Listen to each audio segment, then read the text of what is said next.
Line আমাদের মনে রাখতে হবে, ঠিক আছে? তিনটে লাইন।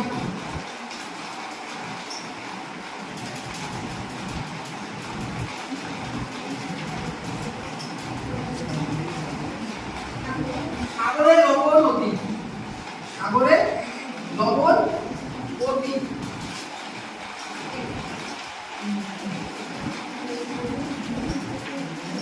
কবরে ভূত অতীত, কবরে ভূত অতীত,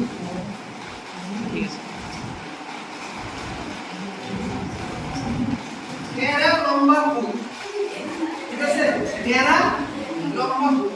এই কথাগুলো সত্যি লাস্ট লাইনটা বাদ দিয়ে সাগরে লবণ অতীত, আমরা জানি সাগরে লবণ বেশি থাকে, কবরে ভূত অতীত মানে কবরে ভূত বেশি থাকে, এটা আমরা ধরে নিয়েছি। আর ওদিকে টেরা লম্বা ভূত, একটা ভূত সেটা টেরা লম্বা। সাগর মানে হচ্ছে সাইন থিটা, সাগর মানে সাইন থিটা, কবর মানে কস থিটা, টেরা মানে ট্যান থিটা, ঠিক আছে? লবণ মানে লম্ব, অতি মানে অতিভুজ। এখানে তাহলে কি ভুজ মানে কি হবে? ইমেজ। অতি মানে অতিভুজ, টেরা মানে ট্যান থিটা, লম্ব মানে লম্ব, ভূমি মানে ভূমি। তাহলে তোর এই দুটো লাইন মনে থাকবে নিশ্চয়ই, যে সাগরে লবণ নদী, কবরে ভূত নদী, টেরা লম্বা ভূমি, ঠিক আছে? তাহলে আমাকে যদি বলা হয় সাইন থিটা, সাইন থিটা মানে কি? লম্ব বাই অতিভুজ, লম্ব বাই অতিভুজ। তাহলে আমরা এটা লম্ব বাই অতিভুজ মানে কি?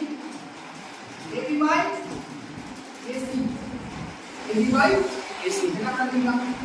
এবার আমরা বলছি কবরে ভূত অতীত, কবরে ভূত অতীত মানে cos থিটা, cos থিটা মানে ভূত অতীত মানে ভূমি বাই অতিভুজ। সেখানে ভূমি কত?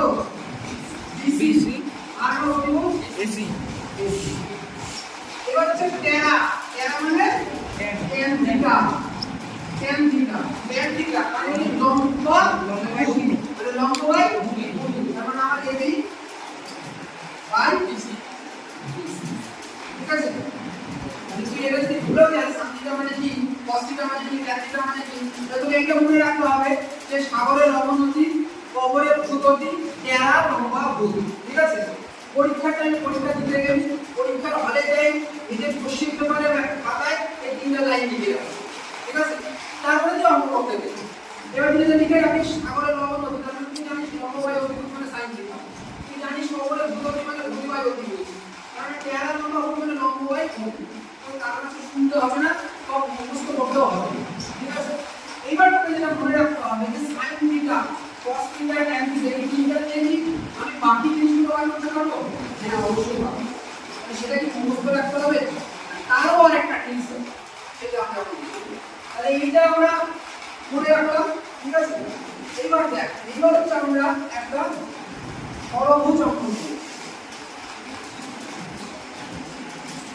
দেখুন আঁকলাম, এখান থেকে তুই শুরু করবি, যেগুলো সি দিয়ে নাম, তাহলে সি দিয়ে আমরা লিখবো কোসেক, এটা লিখবো কস, লিখবো কট, এটা লিখবো কস, ঠিক আছে? এখানে লিখবো সাইন, এখানে লিখবো ট্যান, আর এখানে লিখবো সেক। এবার কর্নারে কর্নারে যোগ করব, ঠিক আছে? এগুলো তোরা কি করবি, কিভাবে চর্চা করবি আমি পরে বলে দিচ্ছি, ঠিক আছে? এই জিনিসগুলো লাগবে। এবারে সাইনের উল্টো দিকে কি আছে? কোসেক, তাহলে সাইনের উল্টো কি হবে? কোসেক থিটা, তার মানে উল্টো মানে এটা উল্টে দিবি। তাহলে আমার সাইনে কি ছিল? সাইনে কি ছিল? লম্ব বাই অতিভুজ, তাহলে এটা অতিভুজ বাই লম্ব, তাহলে এখানে লিখবো এসি বাই এসি। এবার কোসেক উল্টো দিকে কি আছে? সেক, তাহলে আমি এখানে লিখবো sec theta equal to A C by A C. tan এর উল্টো দিকে কি আছে? cot, tan এর উল্টো দিকে cot, B C by cot theta B C by A B, B C by A B, বলে গেল। তাহলে দেখ এখানে আমাদের এই সূত্রটা, এই সূত্রটা কিন্তু একদম বেসিক সূত্র, বেসিক।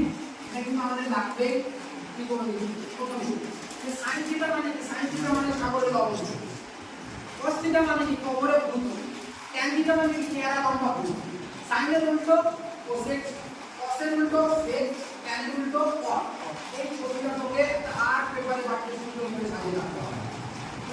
সকালে ঘুম থেকে উঠে ব্রাশ নিয়ে তো ওখানে চোখ পড়ে, ঠিক আছে, বারবার করে যখন চোখ পড়ে তাহলে তুই এটা তোর মাথার মধ্যে ছেড়ে যাবে, বোঝা গেল? আচ্ছা এইটা এবার হয়ে গেল, তাহলে আমি এইটাও বের করে ফেললাম। এবার এই সহভুজটা খুবই একটা ইম্পর্টেন্ট জিনিস, এইখান থেকে ত্রিকোণমিতি প্রায় সব ফর্মুলায় ফিল আপ করা যায়, তৈরি করা যায়।